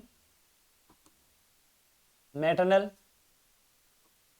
blood more another hormones level will be increases। कौन कौन से हार्मोन की हम बात कर रहे हैं? जैसे कि हम बात कर रहे हैं यहां पर प्रोलैक्टिन की हम बात कर रहे हैं, थायरोक्सिन की हम बात कर रहे हैं, कोर्टिसोल की हम बात करें जैसे एड्रेनल ग्लैंड सिक्रेट करती है ना, और यहाँ पर एस्ट्रोजन भी है, प्रोजेस्टेरोन भी है। तो इनका लेवल क्या हुआ मेटरनल ब्लड में, मतलब मदर ब्लड में, वो इंक्रीज हुआ। ठीक है, और यही क्या करते हैं, नेसेसरी हैं, necessary for the support foetal growth. Foetal मतलब ग्रोथ के लिए, प्रेगनेंसी के लिए ये हॉर्मोन्स नेसेसरी हैं। Is it clear? ये पूछा जाता है यहां से, कौन सा हार्मोन प्लेसेंटा रिलीज करेगी, कौन सा hormone at the time only pregnancy के टाइम पर रिलीज होंगे। You should know about this.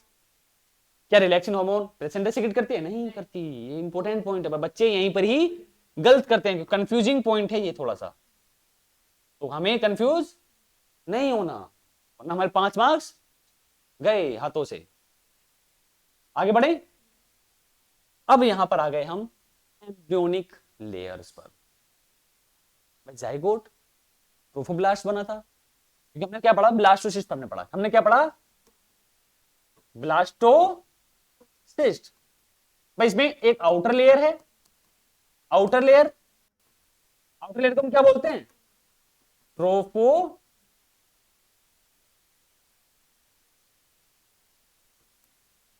Tropho blast हमने बोला। और उसमें क्या है? Inner cell mass. और क्या है? Inner cell mass. अब इसी इनर सेल मास में माइटोटिक डिवीजन हुआ। क्या हुआ इसमें? Mitotic division. और माइटोटिक डिवीजन के बाद सबसे पहले 3 लेयर्स बनी, एम्ब्रियोनिक लेयर डेवलप हुई। एम्ब्रियोनिक लेयर कौन कौन सी है? पहली है एक्टोडर्म, आउटर मोस्ट से हम बात कर रहे हैं। मीजोडर्म, एंड थर्ड है एंडो। इन्हीं तीनों लेयर को हम क्या बोल रहे हैं? एम्ब्रियोनिक लेयर्स बोल रहे हैं। इनको हम क्या बोल सकते हैं? जर्मिनल लेयर्स हम इनको बोल सकते हैं, ये बोलते हैं।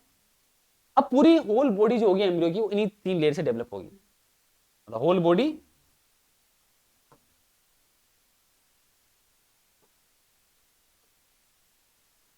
ये क्या हुआ?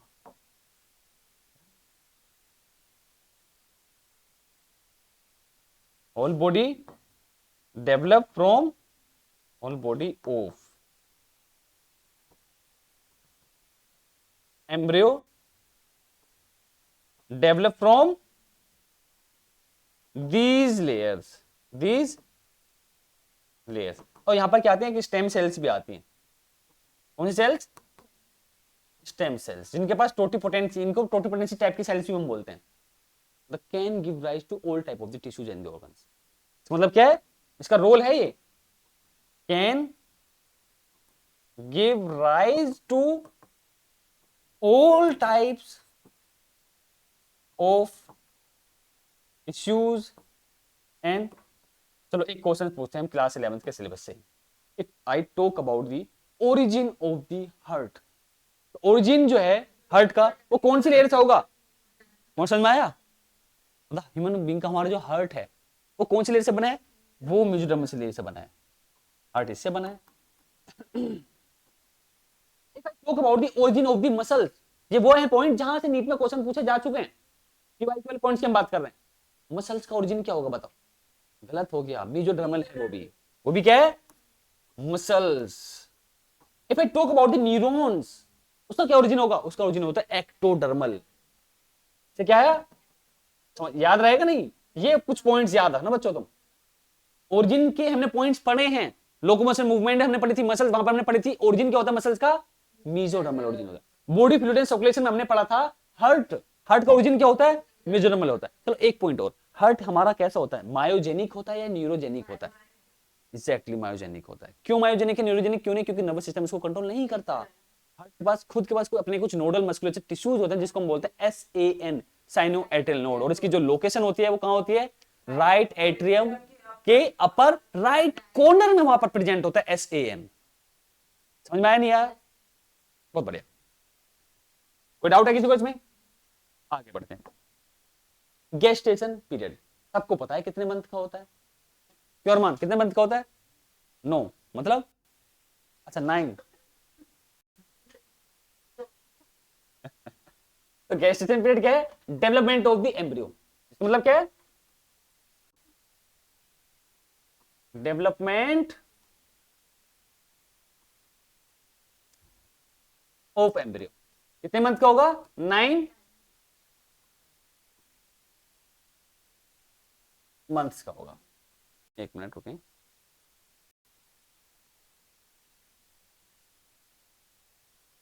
ठीक है, development of the embryo, gestation period आ गया। कितने मंथ का होगा ह्यूमन बीइंग्स में? 9 मंथ का होगा। अब एक चीज समझो, गेस्टेशन पीरियड में क्या क्या हमें समझना है। सबसे पहले तो हम इसको ब्रेक कर रहे हैं मंथ के एस्पेक्ट पे, ट्राइमेस्टर के एस्पेक्ट पे। मतलब first month of the pregnancy, first month of pregnancy सबसे पहले डेवलप होगा हार्ट। क्या डेवलप हुआ? And we can listen the heart sound with the help of stethoscope. ये पॉइंट है जो इंपॉर्टेंट हमारे लिए। तो can listen heart sound, can listen heart sound तो दो होते हैं ना, lub dub. Heart sound with the help of stethoscope. Is it clear और नॉट? अब हम बात कर रहे हैं second month of the pregnancy, limbs and digit form. दूसरा है second month of pregnancy. This is not first trimester, गलत हो गया अगर बोल दिया तुमने तो। फर्स्ट ट्राइमेस्टर थर्ड मंथ होता है, ट्राइमेस्टर है ना 3 मंथ, तो second month of the pregnancy. Limbs and digit form, क्या फॉर्म हुए ये पता होना चाहिए तुम्हें। यहां पर लिम्स एंड, यहां से क्वेश्चन पूछे जाते हैं, डिजिट्स फॉर्म। अब आया थर्ड मंथ, ये इंपॉर्टेंट है हमारे लिए। थर्ड मंथ, और थर्ड मंथ को हम क्या बोलते हैं? First trimester. हाँ, क्या बोलते हैं याद रखना, मतलब पहले 3 month of the pregnancy, first trimester, first trimester. 3 month है, 3 मंथ्स है, कितने वीक होंगे? 12 वीक। कितने वीक है? 12 वीक्स, याद रखना। तो मेजर ऑर्गन सिस्टम डेवलप हो गए यहां तक। Major organ system develop, such as external genital organ, external genital organs और डिजिट्स एंड डिजिट वगैरह सब कंप्लीट हो चुके हैं, डेवलप हो चुके हैं। Clear point? तो एक पॉइंट और याद रखना, फर्स्ट ट्राइमेस्टर में पॉइंट है एबॉर्शन से रिलेटेड है वो, safe period for the abortion. ये जो ट्राइमेस्टर है ये सेफ है किसके लिए? सो सेफ पीरियड फॉर एबॉर्शन। अब इसके बाद जब एबॉर्शन अगर किसी फीमेल को कराना होगा तो वो क्या होगा? रिस्कियर होगा। करा सकते हैं इसे अप टू 6 मंथ या सेकंड ट्राइमेस्टर तक भी करा सकते हैं, लेकिन वो रिस्कियर होगा बहुत ज्यादा। और उसके वो भी किसके डॉक्टर्स के उसमें होगा, अंडर में आरएमपी डॉक्टर्स चाहिए, उसके रेगुलेशंस में होगा। ठीक है, वो हम पढ़ेंगे नेक्स्ट चैप्टर में। ये समझ में आया? फोर्थ मंथ का कोई हमारे ऐसे दिया हुआ नहीं है, फिफ्थ मंथ। और फिफ्थ मंथ से तुमने याद आया होगा एक मूवी देखी होगी, 3 इडियट मूवी देखी है? उसमें कहता है आई ला लात मारा, वो यही है मूवमेंट। फर्स्ट मूवमेंट कब होगी फिटस की? Fifth month of the pregnancy. ठीक है, तो पहला मंथ दूसरा हो गया, थर्ड पॉइंट ये हो गया, फोर्थ पॉइंट यहां पर फिफ्थ मंथ। तो यहां पे क्या है? First movement of foetus. ठीक है, वो 6 मंथ पे आ जाएगा। और फिफ्थ है 6th मंथ। 6 मंथ में क्या है?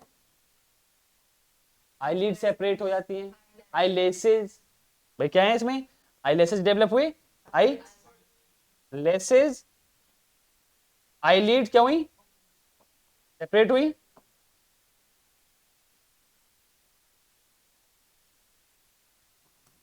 अच्छा मैं बताओ आई लेसेस क्या होती है?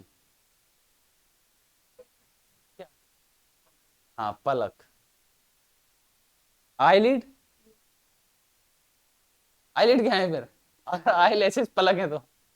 बट आई लेसेस होते हैं पलक के जो ये हेयर्स हैं ये वाले, इन्हें बोलते हैं आई लेसेस। जो लड़कियां चाहते हैं इनको और बड़े कर लें, क्यों? आईलिड्स हैं जो पलक हैं ये, तो मैं आईलिड सेपरेट हुए 6 month of the pregnancy, I laces develop हुए 6 मंथ ऑफ द, ये है gestation period.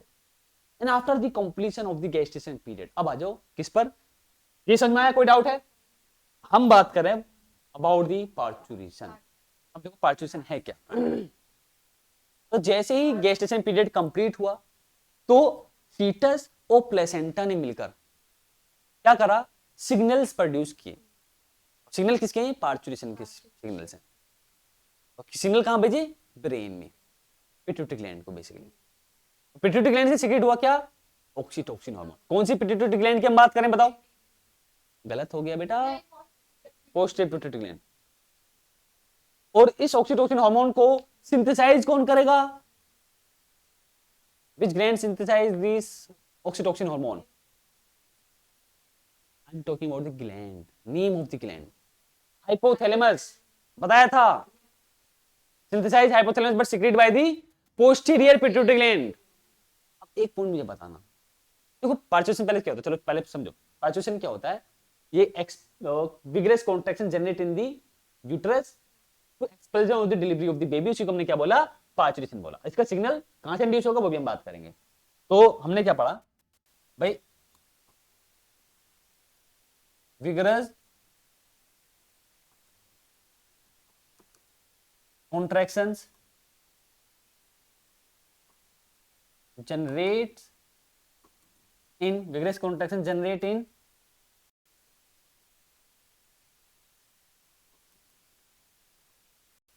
Uterine layer.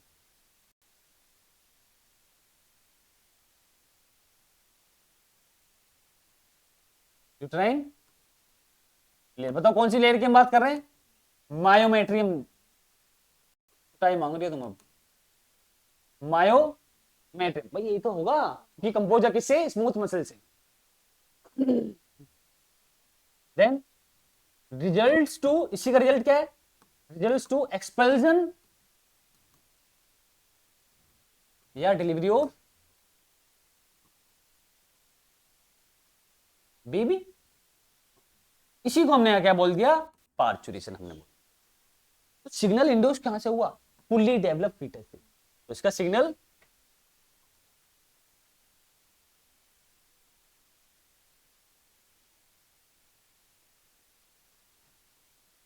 induces from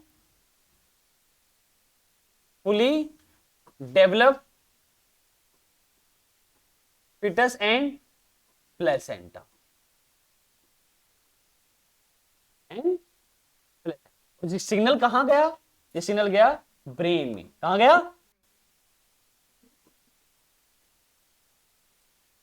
brain. और ब्रेन से सिग्नल आया कहां पर, पोस्टीरियर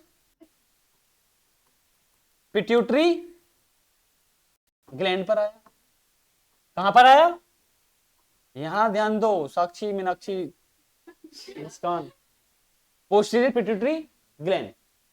अब पोस्टीरियर पिट्यूटरी ग्लैंड कौन सा हार्मोन सीक्रेट करती है बताओ जल्दी से, कौन सा हार्मोन आया, ऑक्सीटोसिन।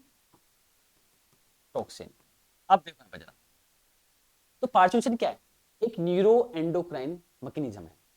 क्यों, क्योंकि एक तो इसमें ब्रेन इन्वॉल्व हो गया, और ये पोस्टीरियर पिट्यूटरी ग्लैंड, इससे पहले हाइपोथैलेमस भी तो होगा, हम पोस्टीरियर पिट्यूटरी लिख रहे हैं क्यों, क्योंकि सीक्रेट तो यहां से होगा, इसी से होगा। तो neuro, brain and endocrine gland, हमने इसको क्या बोला, न्यूरो एंडोक्राइन मैकेनिज्म। क्या बोला हमने, समझ में आया, न्यूरो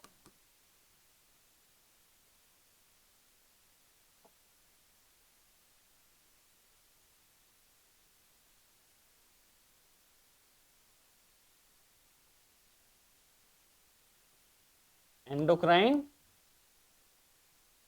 मैकेनिज्म हमने बोला। अब सिग्नल जनरेट हुए कहां से, बोलो, फुली डेवलप फीटस से जनरेट हुए signal, and also along the placenta. कहां पर गए, ब्रेन, ब्रेन ने स्टिमुलेट किया किसको, पोस्टीरियर पिट्यूटरी ग्लैंड को ऑर्डर दिया भाई जनरेट और सीक्रेट करो किसको, ऑक्सीटोसिन। ऑक्सीटोसिन ने क्या करा, बोलो, trigger the myometrium to generate the contraction. क्या करा इसने, triggers mayo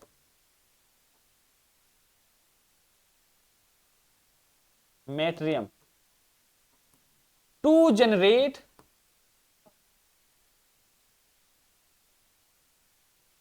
contractions. To generate the contraction. अब यहां पर जो रिफ्लेक्स होगा वो होगा स्टिमुलेटरी रिफ्लेक्स। क्या आया? Stimulatory reflex. अब समझ रहे हैं क्या होता है स्टिमुलेटरी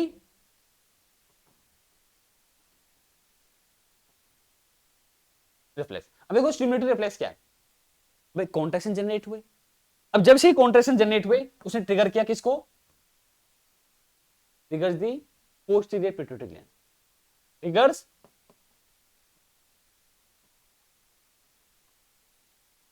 एक क्वेश्चन पूछूं, ये जो ऑक्सीटोसिन सिक्रेट हो रहा है ये किसकी पोस्टीरियर पिट्यूटरी ग्लैंड से सिक्रेट हो रहा है? मदर की बॉडी से या फीटस की बॉडी से?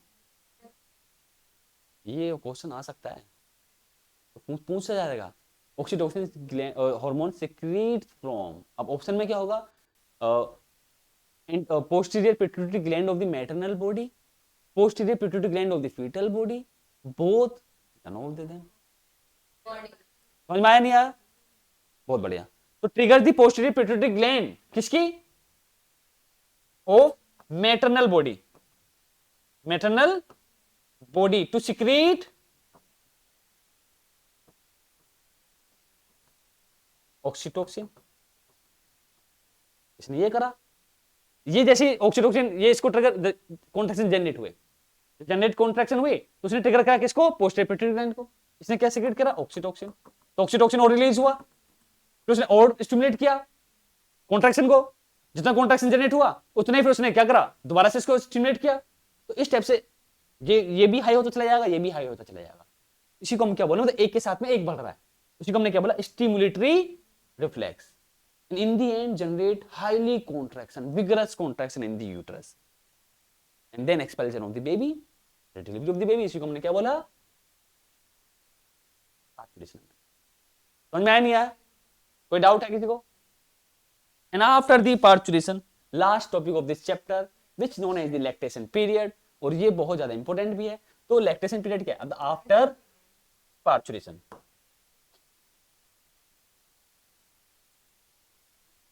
After parturition, delivery of the baby, mammary gland produce, mammary gland produce, क्या प्रोड्यूस हुआ? पर ये भी एक हार्मोनल प्रोसेस है, ये भी क्या है? हार्मोनल रेगुलेटेड होता है, हार्मोनल रेगुलेटेड होगा, मतलब यहां पर एक ग्लैंड इंक्लूड हो गई। बताओ कौन सी ग्लैंड की हम बात कर रहे हैं? बोलो जल्दी से जल्दी। गलत हो गया, anterior pituitary gland, because of the secrete the prolactin hormone. तो कौन सी? Anterior pituitary gland. कौन सी है? मतलब हार्मोन कौन सा है? प्रोलैक्टिन। अब चीज समझना, इसको बोलते हैं मिल्क प्रोड्यूसिंग हार्मोन, क्योंकि यही प्रोलैक्टिन मेमोरी, मैंने क्या लिखा है पढ़ ले, नहीं पढ़ा? मम्मी ग्लैंड लिख देते।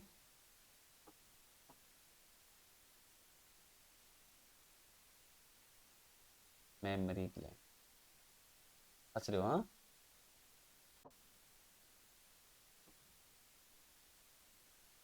Memory gland. तो मेमोरी ग्लैंड को स्टिमुलेट किया किसने? प्रोलैक्टिन हार्मोन ने। क्या करने के लिए? For the development of the या फिर प्रोड्यूसिंग ऑफ द मिल्क। तो इसको हमने क्या बोला? तो इसने क्या करा? इसको स्टिमुलेट किया, stimulate the mammary gland to produce. ये पॉइंट इंपॉर्टेंट है हमारे लिए। दैट्स व्हाई हमने इसको क्या बोला? Milk producing hormone. क्या बोला? मिल्क प्रोड्यूसिंग हार्मोन हमने बोला। अब एक ग्लैंड और है इसी का पार्ट, पिट्यूटरी ग्लैंड का पार्ट, और वो कौन सा है? ग्लैंड की बात करें बच्चे, एंटीरियर के अलावा एक और है पोस्टीरियर। कौन सी है? Posterior pituitary gland. उसने सीक्रेट किया क्या? ऑक्सीटोसिन। और ये हार्मोन रिस्पॉन्सिबल होता है for the ejection of the milk from the cavities of the alveoli. तो ये किस लिए रिस्पॉन्सिबल होगा? ये क्या रहेगा? Milk ejection, that's what known as the milk ejecting hormone. क्या बोला हमने इसको? इजेक्टिंग हार्मोन हमने बोला, मिल्क इजेक्टिंग हार्मोन हमने बोल दिया इसको, कोई डाउट है यहाँ पर? एंड आफ्टर दी पार्चुएशन मिल्क भी प्रोड्यूस होगा, वो इजेक्ट भी हो रहा है, एंड फर्स्ट फ्यू डेज का जो मिल्क हमने इसको क्या बोल दिया? कोलेस्ट्रम।